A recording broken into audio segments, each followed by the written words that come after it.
నిజంగా ఇది బీజేపీ సిద్ధాంతం కాదు. నేను బీజేపీ జెండా మోసినవాడిని కాబట్టి చెప్తున్నా, హిందుత్వ జెండా మోస్తున్నవాడి కాబట్టి చెప్తున్నా, ఇది బీజేపీ సిద్ధాంతం ముమ్మటికి కాదు. ఎందుకంటే ప్రాణం పోయినా కాంగ్రెస్ పార్టీతో చేయగల పని పార్టీ ఏదైనా ఉందంటే అది బీజేపీ పార్టీ. సిద్ధాంతం తెలిసిన పార్టీ. బీజేపీ పునాదులే హిందుత్వం.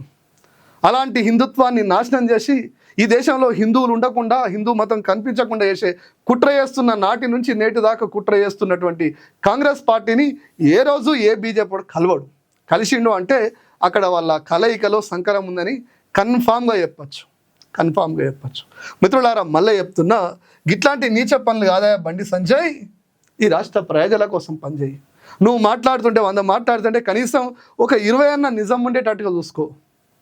కనీసం ఇంత సోయి తెచ్చుకో, ఇంత హిందీ నేర్చుకో, ఇంత ఇంగ్లీష్ నేర్చుకోమంటే నీకు ఎక్కర్లేని కోపం వచ్చి కిరాయి కుక్కల్ని పంపించి దాడులు చేయించి నీకు సిగ్గు అనిపిస్తలేదా సంజయ్ అని అంటున్నా.